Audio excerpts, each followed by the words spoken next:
Voice of America Washington से news minute के साथ मैं हूं ताबिंदा नईम। सदर ओबामा आज एक अहम खिताब में इस्लामिक स्टेट के जंगजुओं से मुकाबले के लिए अमरीका की फौजी और सियासी हिकमत अमली में तोसी का ऐलान करने वाले हैं। मुमकिना तौर पर इराक और शाम पर वसी फिजाई हमले भी इस हिकमत अमली का हिस्सा हो सकते हैं।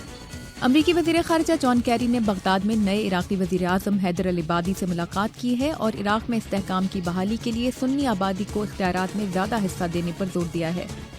यूक्रेन के सदर ने कहा है कि वो अगले महीने को चलैदगी पसंद मशरकी इलाकों को ज्यादा खुदमुख्तारी देने के लिए पार्लियामेंट में एक बिल पेश करेंगे, ताहम उन्होंने इन इलाकों की मुकम्मल आज़ादी से मुताल्लिक किसी भी बातचीत को मुस्तरद कर दिया है।